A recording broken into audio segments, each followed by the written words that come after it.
Non, je ne me souviens plus du nom du bal perdu. Ce dont je me souviens, c'est de ces amoureux qui ne regardaient rien autour d'eux. Des mots de minuit, Avignon en 2018 avec Madeleine Louarn et Jean-François Auguste, qu'on retrouvera après avoir vu un extrait de votre pièce. Le mot est une question. Il y a un mot, mais avant je dis ceci. Tristan Quentin, Guillaume Drouaden, Manon Carpentier, Christelle Poder, Jean-Claude Pouliquin, Sylvain Robic, Christian Lisée. Et mon premier mot, c'est héros. Oui, il y a quelque chose. Il y a quelque chose. En tout cas, les héros de Kafka. Hein, mais Absolument. J'aime bien l'idée de... Oui, héros, d'une certaine manière, c'est dans la société contemporaine, il y a une forme d'héroïsme dans cette affaire. Oui. Et dans la vôtre depuis quelques décennies maintenant. Oui, il y a un défi de la durée déjà. Et puisque ça fait plus de 35 ans qu'on se connaît avec Jean-Claude et Christian, par exemple. Et puis, ça fait de nombreuses années qu'on grignote pas à pas le terrain de l'appropriation, de l'investissement du plateau. Et c'est un défi dont je pense peu de gens mesurent l'exploit quotidien, mais tant mieux d'ailleurs qu'on ne voit pas forcément comme le funambule ou l'artiste qui sait maîtriser son art, et on ne voit pas forcément le chemin qu'il a fait. Mais en tout cas, nous, on continue à faire un petit pas à chaque fois, un petit peu plus. Et Kafka est le dernier qu'on a franchi. Et on est arrivé à Kafka aujourd'hui. Le deuxième mot ou expression, c'est quel était le point de départ de cette compagnie, de ce centre d'apprentissage pour le travail, devenu aujourd'hui ESAT, donc de cette compagnie dont les héros sont des personnes en situation de handicap. Aujourd'hui, Kafka, quand vous avez commencé avec qui? Alors, vous allez rire, hein, c'était vraiment une métaphore un peu lourde, mais le premier essai, c'était le travail sur la tragédie grecque, et on avait pris le mythe de Sisyphe. Vous voyez, comme on n'était pas très... et en même temps, c'était assez porteur, au fond. Et on s'était bien amusé, malgré la lourdeur du sujet, dira-t-on. On va revenir après sur Kafka et sur ce que vous proposez aujourd'hui, mais je vais reprendre le slogan des mots de minuit. Il y a 3 qualificatifs dans le slogan des mots de minuit. Je vous demande de réagir à chacun d'eux. Oui. Métis. Oui, dans le sens où il y a de l'hybride partout, hein, chez nous. Il y a forcément à la fois dans l'art du théâtre est un art hybride, puisqu'il mélange le plastique, le texte, le son, etc. Pour les acteurs, forcément, puisqu'il y a une sorte de métamorphose, je dirais. Donc forcément, on se transforme, comme une licorne un peu, quoi. On invente de nouveaux objets, de nouveaux êtres, de nouvelles formes, oui. Radical. Oui, absolument. Pourquoi radical? Parce que je pense qu'il faut être totalement pas seulement investi, mais déterminé pour arriver à se dire que quelque chose qu'on n'avait pas pensé va se faire. Le dernier qualificatif, c'est réjouissant. Absolument aussi, parce qu'il y a quelque chose de profondément vital dans ce déplacement, et quelque chose d'une joie de vivre malgré les difficultés, et puis même peut-être devant elles. Hein, une sorte de volonté, d'enthousiasme devant l'abîme. Je vous reprends sur un des termes que vous avez utilisé, c'est déterminé, et j'y ajoute plus ou moins. Est-ce qu'aujourd'hui, dans le monde contemporain, pour faire ce que vous faites, il faut être plus déterminé que vous ne l'avez jamais été? Alors, je dirais qu'on bénéficie... Ou est-ce que paradoxalement, vous êtes désormais dans le paysage, ce qui serait... Avec Catalyse, on est inscrit dans le paysage, mais on est en train de construire avec Jean-François une transformation qui, là, pour l'instant, est devant une indécision complète de comment reformer, restructurer la possibilité de théâtre avec les hommes et les femmes en situation de handicap. Et du coup, la difficulté, c'est qu'il faut inventer avec des gens qui n'ont pas vraiment envie qu'on invente. Alors, donc du coup, la détermination, là, elle va être encore plus grande qu'avant, je pense. À tenir, en tout cas. Le mot suivant, c'est choix. Choix et Kafka. Qu'est-ce que vous êtes allé chercher chez Kafka, et qui fait le choix des textes qui sont tellement en écho de ce que peut vivre, pas seulement ceux et celles qui jouent, mais tous ceux Oui, qui bien sont sûr. en difficulté. Et nous-mêmes des fois aussi, parce qu'on se retrouve, on est loin d'être parfait, et du coup nos Chacun défauts. ses singularités. Exactement. Et nos défauts, et d'ailleurs Kafka était un homme extrêmement intelligent, très brillant, qui a été partagé, divisé par plein de paradoxes. Et en fait, ce qui a été le premier élan pour Kafka, c'était le motif de la faute et de la culpabilité. Puisqu'en fait, les hommes et les femmes qui sont avec nous, les comédiens, ont un physique qui fait qu'ils sont remarquables, mais aussi un peu stigmatisés. Et donc, ils portent en eux, et ils l'ont intégré comme tel, une sorte de faute qu'ils assument, tant bien que mal, alors que véritablement, c'est pas la faute est ceux qui regardent, et pas celui qui le porte, on le sait bien sûr. Oklahoma. Là aussi, il y a une faute volontaire, parce que c'est la faute de Kafka qui a écrit dans son journal, voilà, donc on l'a gardé. Alors, qu'est-ce qui se passe dans ce théâtre d'Oklahoma, et ça renvoie à quel texte de Kafka? Alors, on est parti du dernier chapitre de l'Amérique, oui. le disparu de Kafka, qui est donc l'embauche de Karl Rossmann, dans le désir d'être embauché dans ce théâtre qui accueille tout le monde, et chacun aura sa place, à condition qu'il vienne à l'heure, c'est-à-dire entre midi et minuit, à Clayton, se faire embaucher sur l'hippodrome. Donc, et on ne sait pas à quel métier on va avoir, on suppose que c'est artiste, mais on va voir que c'est pas si simple. Et donc ce théâtre d'Oklahoma fait plein de promesses, vont-elles être tenues? C'est bien la question. Donc on y a associé des textes de la fin de la vie de Kafka, qui sont Joséphine la cantatrice, l'artiste de la fin, et puis le rapport pour une académie qui est pas tout à fait à la fin, mais qui est ce singe savant, et des personnages comme ça qui veulent se faire embaucher dans ce théâtre et qui passent donc un certain nombre d'auditions pour y arriver. Je reviens sur l'idée du choix. Oui. Est-ce que le choix est collectif avec la troupe, et à la question de l'appropriation? Oui. Qui se détermine en fonction de quel rôle? C'est Jean-François et moi qui avons d'abord décidé, et après on a beaucoup parlé avec les acteurs, on a essayé, on a lu beaucoup ensemble, on a échangé, on a essayé de lire les textes ensemble pour vérifier que Kafka, qui est quand même un auteur pas simple du tout, qui d'abord n'est pas un auteur de théâtre, est un auteur de littérature, et donc la translation entre le livre et le plateau était à vérifier, qu'elle soit possible, et qu'eux puissent porter cette complexité, puisque quand même Kafka reste un auteur dont les portes sont multiples, et c'était très important pour nous de garder cette ouverture, et qu'eux puissent le porter. Et au fond, ça a été évident d'emblée que ce sont des acteurs qui ne nous imposent aucun sens, et donc forcément on reçoit le Kafka, j'allais dire encore plus directement, puisqu'il garde toute cette multiplicité de possibles. L'expression suivante me vient peut-être de Kafka, du spectacle que j'ai vu, de l'implication, de l'évidence de ce qui s'y dit. C'est premier de cordée. Ouais. Ouais, c'est un sujet. En plus, je pense que dans la compagnie, on fait beaucoup de travail pour que justement la place de tout le monde compte, et qu'il n'y a pas de premier de cordée. Il n'y a personne qui tire la ficelle pour que les autres montent. D'abord, c'est pas très vertical notre affaire. Et puis, en plus de ça, on est plutôt sur un travail de commun. C'est beaucoup plus ensemble qu'on y arrive. Alors, il paraît que de l'accorder, moi je ne sais pas, je ne connais pas la montagne, mais c'est pas une image qui nous va en tout cas. Commetteuse en scène. Oui, ça par contre, ça marche très bien. Et en fait, on a déjà travaillé ensemble avec Jean-François, et il se trouve que quand on arrive à s'échanger, s'entendre comme on le fait là, c'est un bonheur, parce que c'est une tâche qui est un peu lourde de faire des choix tout le temps, et à deux, c'est vraiment 10 fois mieux, quoi.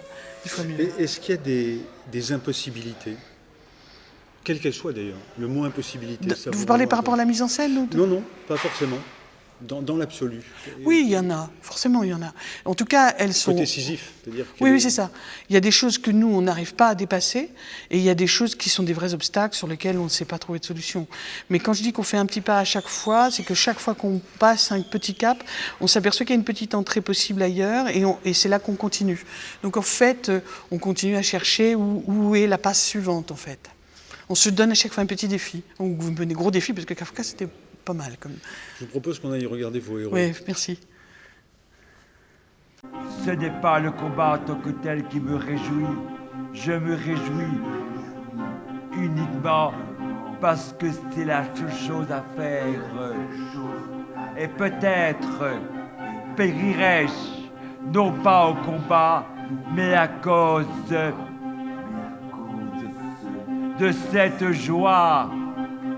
Commençons par le premier bureau, celui des ingénieurs. Y a-t-il un ingénieur parmi vous? Eh bien oui, oui. Oui.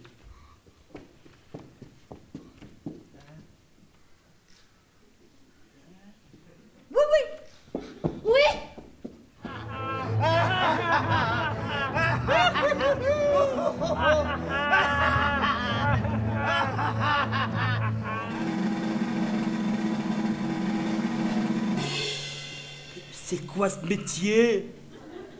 Oh, mais c'est pas possible. Il y a un sacré bazar. Voilà, De toute façon, on est pris, on a un travail. ça c'est vrai. Félicitations, Joséphine. Ah, si seulement je pouvais vous voir nu, c'est là que vous devez être jolie et adorable et qu'on doit avoir envie de vous embrasser. Je vois des larmes couler sur ses grosses moustaches.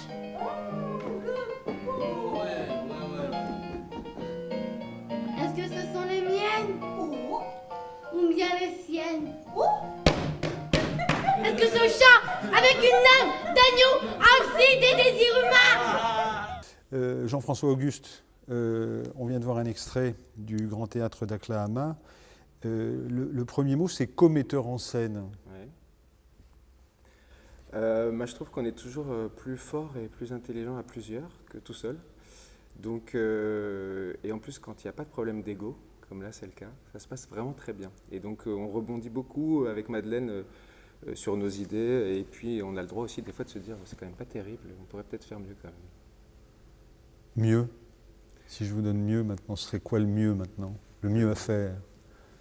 Le mieux à faire, c'est de toujours justement chercher de l'inconnu, des choses qu'on ne connaît pas, qu'on ne sait pas faire, parce que sinon c'est un peu rébarbatif quand même. Si c'est pour toujours faire la même mise en scène ou dans les mêmes esthétiques, dans les mêmes rapports au texte, alors que moi je crois que vraiment c'est chaque texte et chaque fond des pièces qui nous donne la forme, mais pas l'inverse. J'ai cité tout à l'heure devant Madeleine le nom des comédiennes et le nom des comédiens, et j'ai accolé le mot héros. Qu'est-ce que vous faites de ce mot héros? Les héros de Kafka, disais-je. Là, c'est vrai que les acteurs de Catalyst sont quelquefois des héros, parce qu'on leur demande quand même beaucoup. Et puis, tous les jours. Et puis, c'est ça, je trouve, qui est... Avec eux, c'est vraiment d'essayer de l'art du théâtre, c'est-à-dire de refaire. Et là, c'est des héros, parce que pour eux, refaire, ça veut dire quand même avoir une conscience du geste. Et qu'ils arrivent à avoir cette conscience-là, pour moi, c'est vraiment héroïque. Avoir conscience de ce geste-là suppose, par rapport à ces héros-là, une pédagogie ou une certaine approche de la mise en scène. Quelle est-elle chez vous? Avec eux, moi je fais vraiment, on met en place avec Madeleine des protocoles de travail, mais pour chaque acteur. C'est-à-dire que parce qu'ils n'ont pas du tout les mêmes formes de compréhension, on va dire. Donc on ne peut pas diriger tous ces acteurs de la même façon. Donc il y en a avec qui on va plutôt parler très physicalité, en disant non, là il y a plus d'organicité, il faut que tu tiennes plus droit, c'est beaucoup plus vertical. Avec d'autres, au contraire, on va plus... parler d'imaginaire, on va essayer de les rattacher à leur imaginaire à eux. Mais du coup, il y a vraiment un protocole de travail très différent selon les acteurs. Je reviens sur Kafka et je mets assassin. Oui. Dites. Je ne sais pas si Madeleine en a parlé, mais il y a une phrase de Kafka que j'adore et qui a été même à la base de ma première mise en scène, qui est « Écrire, c'est sauter en dehors de la rangée des assassins ».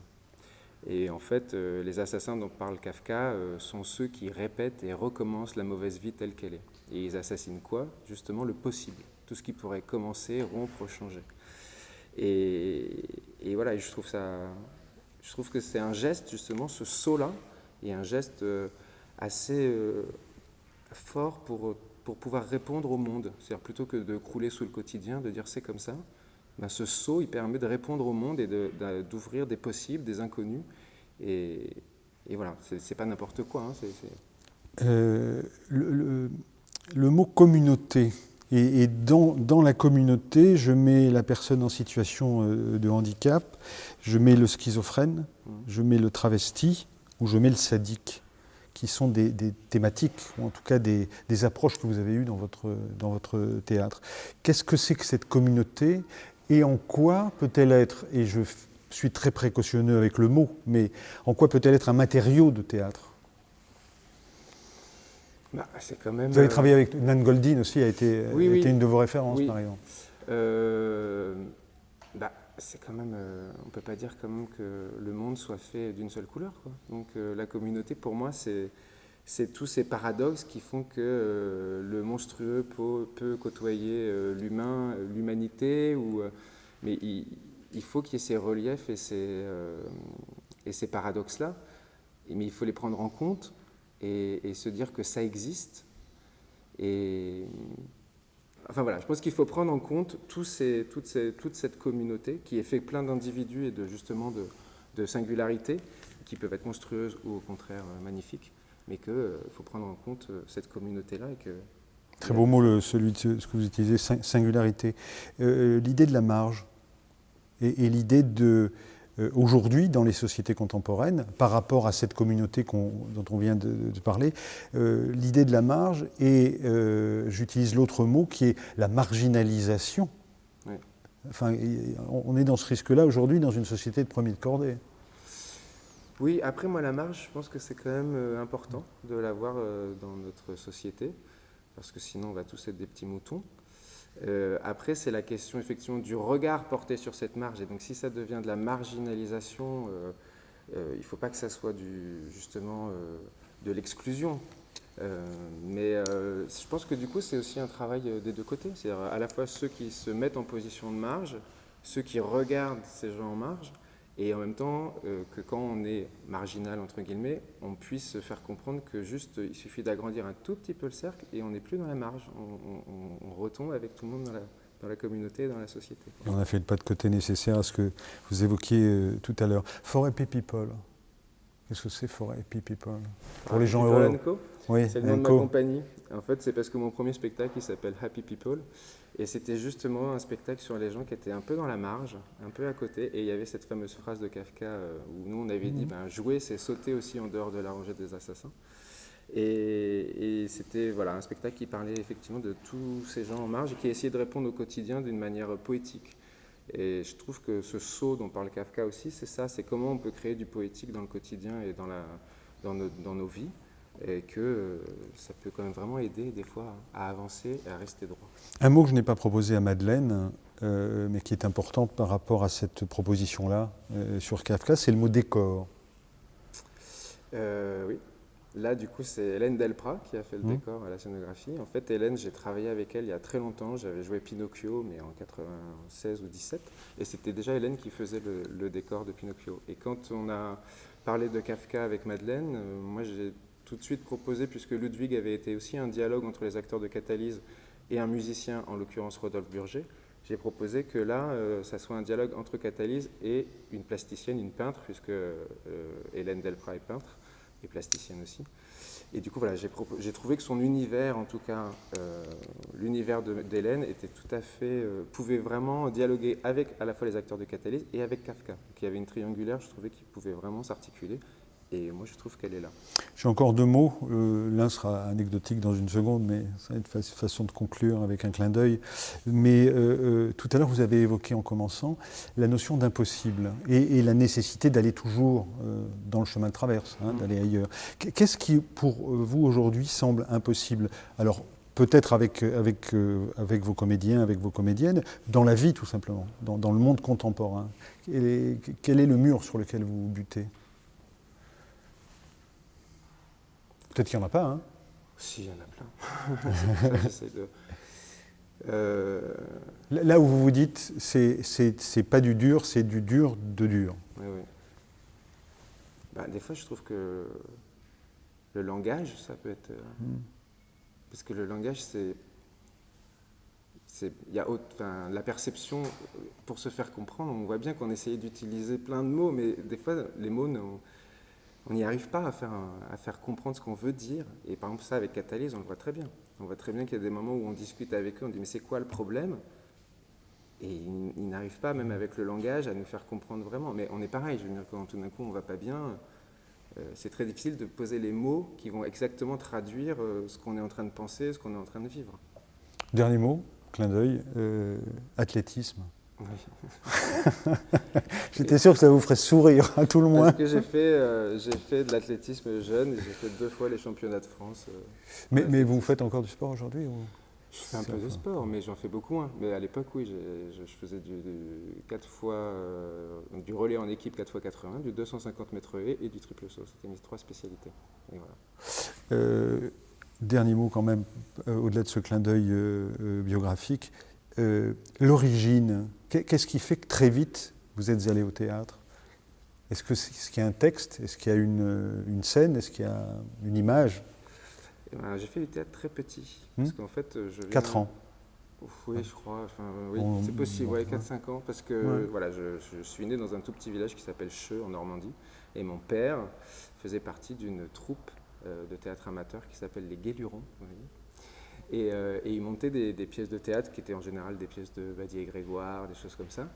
Et en première partie, ils avaient proposé que les enfants des acteurs jouaient une petite pièce qu'ils avaient écrite, qu'un des acteurs amateurs avait écrit. Et du coup, j'ai commencé comme ça. Et après, j'ai arrêté, parce qu'il fallait rentrer au collège. Et après, j'ai appris qu'il y avait une classe à 3 théâtres. Et du coup, je me suis inscrit à 3 théâtres. Et après, c'est un peu la vie qui a fait, puisque j'ai passé mon bac en 93. Et en septembre, on m'a appelé pour faire un stage avec des acteurs professionnels. Et j'ai commencé à travailler, voilà, tout de suite. Et aujourd'hui, c'est Kafka. Voilà. Merci Jean-François Auguste. Non, je ne me souviens plus du nom du bal perdu. Ce dont je me souviens, c'est de ces amoureux qui ne regardaient rien autour d'eux.